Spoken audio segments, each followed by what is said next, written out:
एक छोटी सी गलती, एक छोटी सी भूल मुझे कहाँ से कहाँ ले गई। करोड़ों में खेलने वाली, लाखों में खेलने वाली अपनी इज़्ज़त की हिफाज़त ही ना कर पाई। कुछ इस तरह से मेरी ज़िंदगी में एक तूफ़ान आया कि मुझे तिनका-तिनका करके बिखेर के चला गया। माँ-बाप की इकलौती बेटी होने का मैं बहुत फ़ायदा उठाया करती थी। एक भाई था और एक मैं थी। हम दोनों बहन-भाई बड़े खुश थे क्योंकि दौलत हमारे घर के चारों तरफ से नाच रही थी। हमारे हर एक दरवाजे से दौलत की दस्तक आती और हम बड़े खुश थे। हमारे कहने से पहले हमारी फरमाइशें पूरी कर दी जाती। हमारे कहने से पहले हमारे माँ-बाप वो चीज़ें ला के रख देते जिसके हम ख्वाहिशमंद होते। अपने दोस्तों को दिखाना और दिखावे के उसके अंदर हम इतने खो गए कि हमें ये याद नहीं रहा कि किसी का दिल भी दुख सकता है। और कुछ इस तरह से मेरे हाथ से एक गलती हुई कि ज़िंदगी ने मुझे झिंझोड़ के रख दिया। मार्केट में अगर नए कपड़े आते तो मैं उसकी ख्वाहिशमंद हो जाती। अगर कहीं पर कोई चीज़ मुझे दिख जाती तो मैं वो ही तलब करती। माँ-बाप मेरे ग़ुलाम बन गए और मैं चीज़ों की ग़ुलाम होती चली गई। स्टेटस लगाना और वीडियोज़ बनाना और लोगों को जलाना मेरा काम था। इस तरह से ज़िंदगी इतनी स्पीड से चल रही थी और उसमें मैं कहीं न कहीं बहती चली जा रही थी। एक फ़ोन लॉन्च हुआ और मैंने अपने माँ-बाप से ज़िद करके कहा कि मुझे यही चाहिए और उसी की तरह से मैंने एक ड्रेस लॉन्च हो रहा था जो ट्रेंडिंग में चल रहा था और मुझे बहुत पसंद था। मैंने माँ-बाप से कहा कि मुझे वो भी चाहिए। मेरे पापा मेरी कोई भी बात को छोड़ा नहीं करते थे, पूरी कर देते और मेरे माँ-बाप ने सबसे पहले मुझे वो ड्रेस दिलाया और फिर उसके बाद में मुझे फ़ोन दिलाना। मेरी दोस्त का बर्थडे था और मुझे उस बर्थडे में उस फ़ोन को लेके ही जाना था, वही ड्रेस पहन के जानी थी। मैंने अपने घरवालों का नाक में दम कर दिया और कहा कि मुझे यही चाहिए और अभी चाहिए। ड्रेस तो मेरी पहले आ चुकी थी, अब फ़ोन की बारी थी। मैंने फ़ोन के लिए जब ज़िद की तो मेरे पापा को हार करके मुझे वो फ़ोन दिलाना ही पड़ा। लेकिन उससे पहले पापा ने कहा कि तुमने अपनी सारी पिक्चरें, सारी चीज़ें उसमें से डिलीट कर दी हैं या नहीं? मैंने जल्दबाज़ी में कहा कि हाँ पापा, मैंने सब डिलीट कर दिया है और लैपटॉप में रख लिया है। जबकि उसमें से मैं निकालना भूल चुकी थी, क्योंकि मुझे शाम में ही उस पार्टी में जाना था और शाम में ही वो फ़ोन लेके उन लोगों को दिखाना था। जिसकी वजह से मेरे पापा के पास भी इतना टाइम नहीं था कि वो और टाइम मुझे दे सकते और ना मेरे पास इतना टाइम था कि मैं उनसे और टाइम ले सकती। मैंने जल्दी से वो ड्रेस पहनी और पापा को लेके मैं उस फ़ोन शॉप पे चली गई जहाँ से मैं अक्सर फ़ोन लिया करती थी। मैंने नंबर बताया और कहा कि फ़ोन मुझे चाहिए। उन्होंने कहा कि हाँ, एक लास्ट कॉपी है, अगर तुम्हें चाहिए तो ले लो।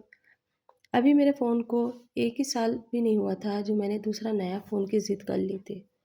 पापा ने बड़ी खुशी के साथ में उनको कार्ड दिया और कहा इसमें से पैसे काट लें। नया फ़ोन देख के मैं उड़ी-उड़ी फिर रही थी और वो फ़ोन ले कर के मैं डायरेक्ट ही पार्टी में चली गई। मेरे पापा को लगा मैं शायद किसी को गिफ्ट करना चाह रही हूँ। मैंने उनसे कहा नहीं पापा, मैं इतना महँगा फ़ोन किसी को गिफ्ट नहीं, मैं खुद रखना चाह रही हूँ। मैं लोगों के बीच में अपने आप को दिखाना चाहती हूँ कि मैं कितनी आला हूँ।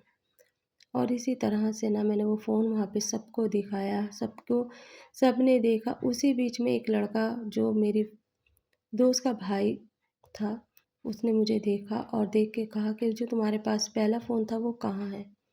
मैंने उससे कहा कि वो तो मैंने बेच दिया। उसने शॉप पूछी, मैंने नॉर्मल तौर पे उसे बता दिया कि हाँ, मैंने उस शॉप पे से लिया है और वहीं पर दे दिया है।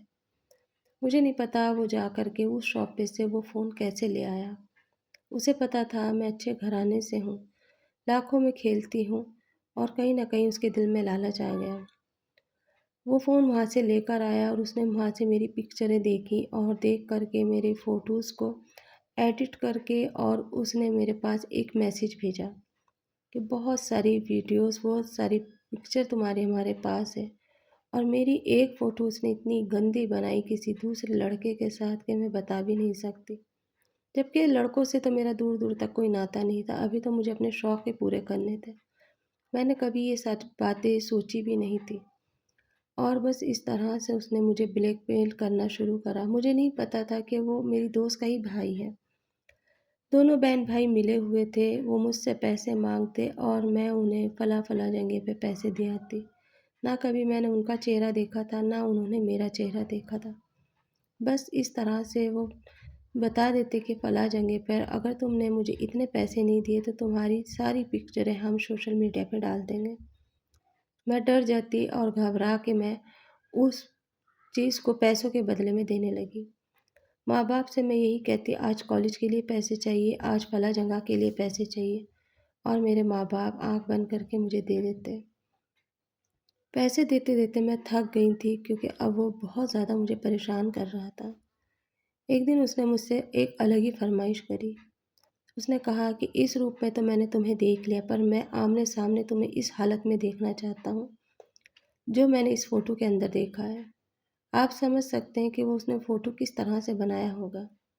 एक औरत की इज़्ज़त क्या इतनी सस्ती होती है, कुँवारी लड़की की इज़्ज़त कितनी अनमोल होती है। उसने मुझसे कहा इस बार मुझे तुमसे पैसे नहीं चाहिए, कुछ और ही मैं चाहता हूँ तुमसे।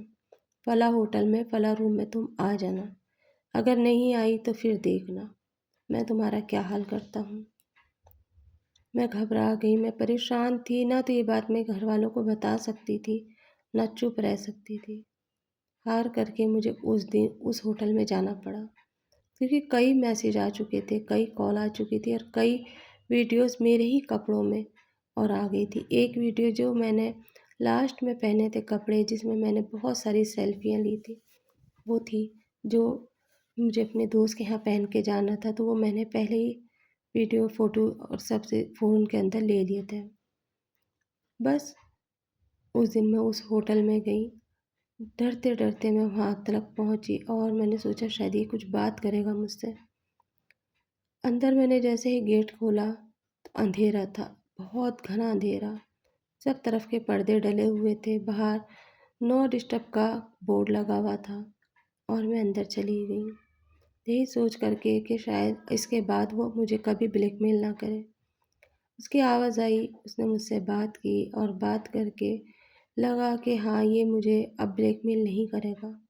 उसने कहा जो मैं तुमसे कहूँ वो करती चली जाओ, मैं तुम्हें कभी भी परेशान नहीं करूँगा। जब से मैंने तुम्हें देखा है, बस मैं चाहता हूँ कि मैं तुम्हें एक बार हासिल करूँ। और उस रात उसने मुझे पूरी रात इस्तेमाल रखा। ना मैं उसका चेहरा देख पा रही थी क्योंकि अंधेरा इतना था कि कुछ समझ में ही नहीं आ रहा था। रात भर नोचता खसोटता रहा और फिर सुबह होते ही वो पता नहीं कहाँ अंधेरे में गायब हो गया और मैं अकेली तन्हा बिस्तर पे पड़ी रह गई, टूटी-फूटी सी। ये सिलसिला उसने अब चालू कर दिया। मैंने सोचा था कि यहाँ तक की बात सही रहेगी, फिर उसके बाद वो मुझे कभी परेशान नहीं करेगा। लेकिन ये सिलसिला उसने अब जारी करा। अब वो कभी भी मुझे किसी भी होटल में बुलाता, अलग-अलग होटल में बुलाता। अब वो रात के टाइम पे भी कहने लगा। घर वालों से दोस्तों का नाम लेके बहाने बना के मैं जाने लगी। लेकिन कहते हैं ज़्यादा दिन तक ये चीज़ें नहीं रुकती और एक दिन पता चला कि मैं प्रेग्नेंट हूँ। ये बात जब मेरे माँ-बाप को पता चली तो मैंने माँ को अपनी सारी सच्चाई बता दी। अम्मी ने कहा कि ये सब कुछ तुम्हारे साथ हो रहा था, तुम पहले ही बताती, रोकथाम हम पहले ही करते, यहाँ तक तो नौबत भी नहीं आती। मैंने कस्में खाई, बताया उनसे कि अम्मी मैं इतनी मजबूर थी, मेरी वीडियोज़ उसके पास है। वो एक फ़ोन, एक गलती ने मेरी ज़िंदगी बर्बाद कर दी और मुझे मेरी इज़्ज़त को तार-तार कर दिया।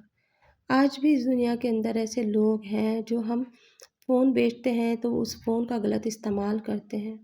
उन्हीं लड़कियों के पिक्चर, फ़ोटो सब निकाल लेते हैं और फिर उसके बाद वो ब्लैकमेल करते हैं। और अक्सर हम जल्दबाज़ी में अपने फ़ोन के अंदर से वो वीडियोज़, वो फ़ोटो डिलीट ही नहीं करते और करते भी हैं, उपरालू कर देते हैं, लेकिन अंदर कहीं न कहीं वो वीडियोज़, वो फ़ोटो छुपे रहते हैं। इसीलिए कभी भी अपने फ़ोटो, वीडियो को डिलीट करके अच्छी तरीके से फ़ोन को साफ़ करके और फिर उसके बाद देना चाहिए। मेरी एक भूल मुझे कहाँ से कहाँ ले गई। मेरे माँ-बाप ने पुलिस केस करा और उसके बाद में उस लड़के ने वो काम करा जो मैं आपको बता नहीं सकती। जैसे ही मेरे माँ-बाप ने उसकी सारी चीज़ें निकाली, पुलिस को जैसे ही पता चला कि फ़ोन किसके पास है और कौन ये सब कुछ कर रहा है, उस लड़के ने उससे पहले ही मेरी वीड सोशल मीडिया पे डाल दी। मुझे कहीं मुँह दिखाने काबिल ही नहीं छोड़ा। मेरी इज़्ज़त को, मेरी ज़िंदगी को तार-तार कर दिया। जीने को तो मैं जी रही हूँ, लेकिन एक आह के साथ, उस गलती के साथ जो मैंने की ही नहीं। माँ-बाप को मैं कितना ही समझा दूँ, लेकिन कोई यकीन करने को तैयार ही नहीं है।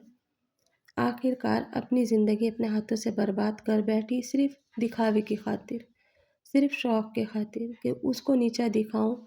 उनको दिखाते-दिखाते मैं खुद अपनी नज़रों से गिर गई।